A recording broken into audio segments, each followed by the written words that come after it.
Hey, greetings everyone, Chris here. So today I'm going to talk a little bit about my favorite prep. In one of my other videos I mentioned that I'm a bit of a prepper, and I'm not bragging. Honestly, I started prepping out of an irrational fear, and I could do a whole separate video on how I fell prey to irrational fear, and it was me getting caught up in some internet fear, being pushed out by the blogosphere, right? So, and I think I'm probably not the only one. But as a byproduct of that, I definitely began prepping. And today I want to talk a little bit about one of my favorite preps. And I don't really have any regrets about prepping. It's been over 10 years since I started prepping, and I haven't had to do too much more prepping in the last, I want to say 5 or 6. As it turns out, once you've prepped to a certain level, you're prepared, right? There's all kinds of things that can happen that you may not be prepared for, but the regular run-of-the-mill, running out of food, running out of toilet paper, running out of heat supplies, stuff like that, that becomes things that you're not too concerned about, right? So I'm going to talk a little bit about my favorite prep, a little bit of history about it, how I came to get it, some of the costs associated with it. So hang on, I hope you enjoy. All right, so here it is, my favorite prep. This is a Vermont Soapstone Woodstove. So I believe I think the soapstone comes from Vermont. I think the company's not necessarily headquartered in Vermont, although they're on the East Coast somewhere. What I can tell you is I remember paying a heck of a lot in shipping to get the stove shipped from the East Coast up here to Alaska where I'm at. And if you see in the background, you can see some snow. It's middle of March. We've got at least 1.5 feet of snow out in the yard where I'm at. It's also been cold. Those two things don't necessarily come together, but this last week we've definitely had some negative, I think it was like -11 one morning when I was waking up. We don't always run the wood stove. And I didn't this week either. I did fire it up today primarily for this video. But it is definitely one of my favorite prepper purchases, right? And for me, this was, we bought a pretty small house. I want to say it's about 1,700 square feet, not big. There's only 3 of us in the house. But I was real concerned about not having a backup heat source. So the house is powered, or it's heated with natural gas. That's the primary source of heat. And so the concern was if there was a natural gas supply disruption, how would I heat the home in the middle of winter? How would I keep my family safe and warm?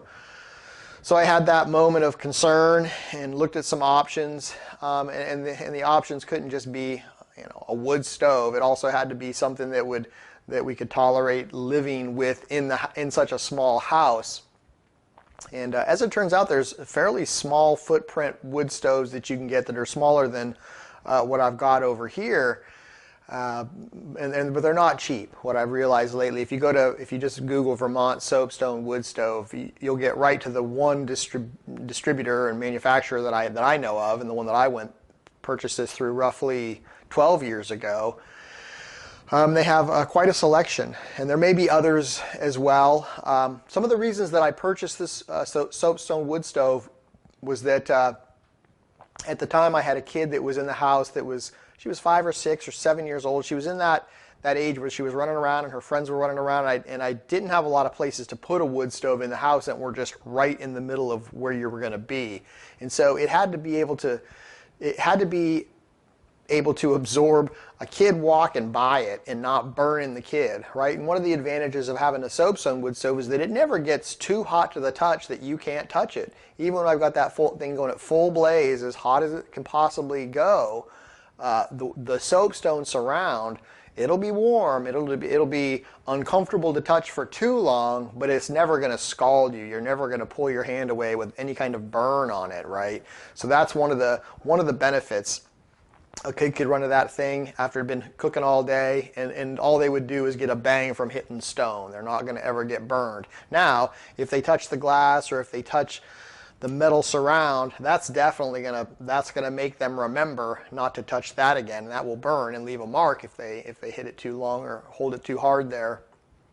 But it's pretty hard for somebody to come into that. So that was one of the primary things. The other thing that I liked about soapstone generally is that the nature of the soapstone model is that this soapstone is absorbing heat while the internal metal box is, burning wood inside of it. It's generating heat and pushing heat out. The soapstone is absorbing a lot of that radiated heat, and then it just holds it. And so if I run this thing throughout the day, I stoke it right before I'm going to bed, let's say 9 or 10 o'clock, because I go to bed fairly early, I can get up the next morning and it's still warm to the touch, right? It's not on fire and it's not super hot, but it's warm enough that I can tell it's been burning the night before, and if I'm lucky, there might even be some embers in the box, so getting a flame spun up the next day isn't too terribly difficult. Of course, that's common with many wood stoves. I did look at some of the alternative wood stoves. I looked at things like Blaze King, where you could put logs in there and they could burn up to 24 hours if you on a single log load, which sounded really appealing to me. But when I looked at the amount of heat that those things could generate, this house was too small for that. As it is, there's a disagreement in the house about when we should be using this thing anyway, because the ladies tend to get roasted out. And so I definitely will fire up the wood stove on Christmas and Thanksgiving and certain events, and then just we'll open windows if we need to regulate the heat. Because there's something about a wood stove fire that I just like. And then sometimes it's really nice. We have had some pretty gnarly spells of super cold weather here where I want to fire that thing up. And when we do, we tend to turn down the gas or turn off the gas altogether. So having a wood stove is definitely my favorite number one preparation. And it's something that I can use even if it isn't the end of the world. They weren't cheap. I think my memory's pretty foggy. I know I paid thousands of dollars for this thing. I want to say I paid $4,500 for the unit and $1,500 in shipping, or I paid $3,000 for the unit and $1,500 for shipping. So it's my memory's a little foggy, like I said, but it's not cheap, right? And the cost of the shipping was significant. And the way it comes, it came on a pallet with all of the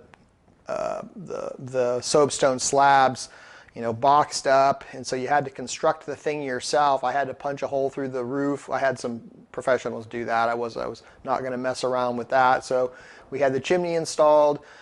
I did pay some guys to come in and run the piping as well, because that's one thing that I did not want to do poorly. I generally do like to do things myself if I can, but when it comes to fire in my house, I prefer that I have experts do that type of work. Just call me crazy. I do clean the chimney myself, and luckily we live in a one-story house, so I just climb up on the roof and I have a chimney cleaner that I can just run down it. That's fairly easy to do. Some things that you want to consider on this one in particular, if there was one drawback that I feel that it has, but it hasn't turned out to be too big of a deal, is that the firebox is fairly small. And I had never bought a wood stove before, so I wasn't really familiar, and it had never even occurred to me that there wasn't a standard size box. But as it turns out, you can buy wood stoves of all shapes and sizes, and the smaller they are, as it turns out, the smaller the pieces of wood have to be. And so I cut all of my own wood, and when I do, I cut them to no longer than 12 inches, because the firebox is just small enough that if I was to buy a load from a guy selling cords of firewood, depending on the length of the wood he cuts, it could be too long for me to stick into that box easily without having to put it in at an angle, which just isn't possible if you have a fire raging in there already. So if I was going to recommend somebody to buy one of these things, I would say do your homework on that. And if you plan to cut your own wood, it's not really a big deal. But if you intend to buy from some third party who's chopping and selling cords of wood and you just need to load up, that could be a consideration. And then also look around and shop around. I think there's a lot of options, and I didn't spend a lot of time shopping around. I have seen smaller, more circular ones. I've even seen stoves that go into like tiny homes. So like I said, there's your mileage. You probably have a lot of different options today, and you might have had them back then and I just didn't research enough, but I've been very happy. Nobody's gotten hurt or burned on this thing, and it's worked out pretty well for us. So there's all kinds of upsides to prepping, and every now and then you buy a gem that just keeps on giving you all kinds of value, and this has been one of those things. So thanks for watching. If you have any questions or comments, or you have your own stove story that you'd like to share, put it in the comments below as always, and we'll see you next time.